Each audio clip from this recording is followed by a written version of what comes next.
All right, we are back for video number 3. I'm excited to be here. I hope you are too. I don't want to waste your time at all, so let's go right in.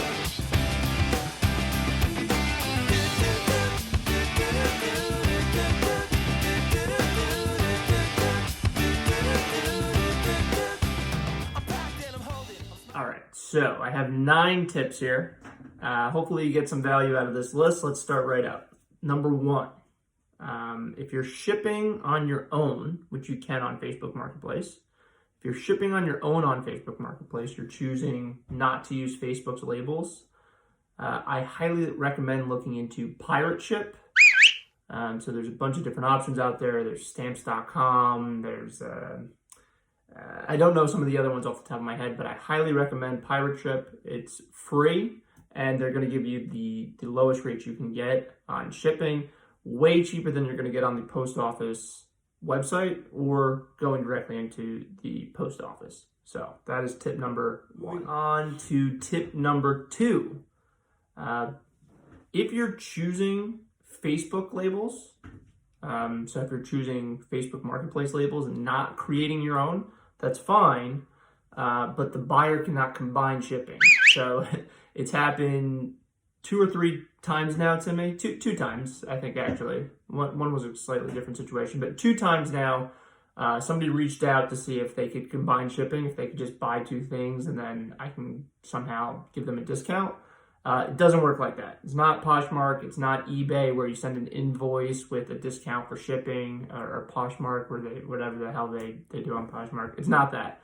The only way to reverse that would be to cancel the orders. So let's say they buy 2 things and they ask you, hey, can you give me a discount? Well, you have to cancel both of those orders. And then what you have to do is create a new listing and have that as the combined purchase. So you list those 2 things, the increase in price, the decrease in shipping, saves them a little bit of money. Very clunky. It's not great, but it's definitely something to be aware of, something that's come up before. Let's keep it moving here with tip number 3. Right now on Facebook Marketplace, all sales are final sale.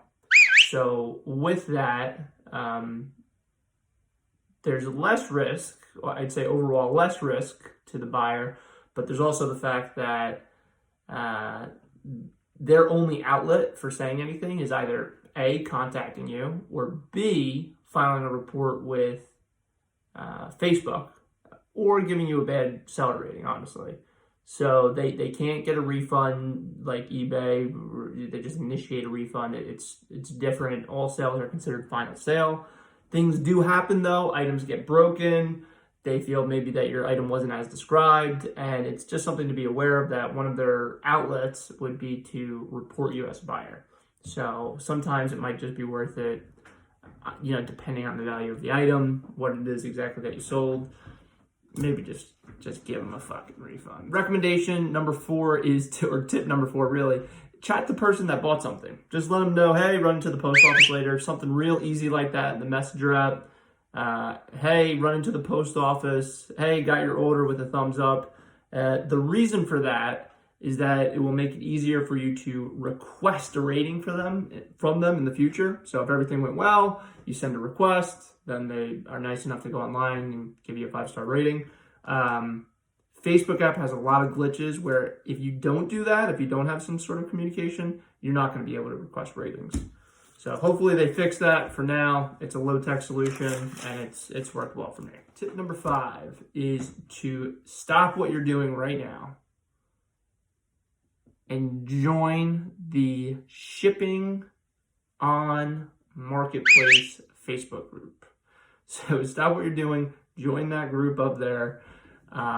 So helpful, so much good information. It's run by former Facebook admins or current Facebook admins. I don't know what their capacity is exactly, but they're connected to Facebook, and everybody in that group is selling on Facebook, and it's constantly evolving with most up-to-date information. If you have a question about something, likely it's going to be on there. Tip number 6. I like to include these with every delivery.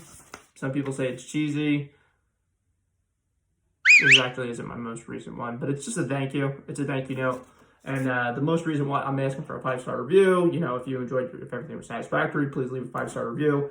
It's worked well for me. It's kind of corny, but get after it. Okay, tip number 7. This one might seem obvious, but I've made this mistake, and I'm sure other people have as well. When you have items that you're listing, list them all at once. So if you're like me, working a full-time job, maybe sometimes you'd like to think like, oh, let me list this real quick, you know, while I have a minute. If you're on your lunch break, like, oh, let me list like 1 or 2 things now. I found that it's better just to try to have discipline with it. Try to list 10 to 15 things all at one time. You know, separate out that time for yourself. Try to list it all at once, and it'll be much more efficient. You'll save a lot of time at the end of the day. You're going to save a lot of time, and it just makes sense because you can copy and paste things as well. You can copy your return policy or copy your opening statement in the description over to each item. I like to include with a lot of my listings, the exact item pictured is what you will receive. So it takes away any sort of ambiguity that they might have about the purchase, and it directly addresses that. So if you're copying and pasting that to every listing, it's going to save you some time. Tip number 8. If you get an offer that you don't like, decline it. Don't let it just sit there. The reason why you decline it is at least 5 times now, the person has come back with a better offer. And I think 3 out of 5 of those times I accepted it. So if you decline their initial offer, they get a notification that you declined it. And then a lot of the time they come back with an offer. It's much better than just letting it sit there where they're probably going to forget about it and you're going to forget about it. And maybe you would have taken the higher offer that they had. Who knows? Tip number 9, last and final tip. Thank you for sticking with me in the video.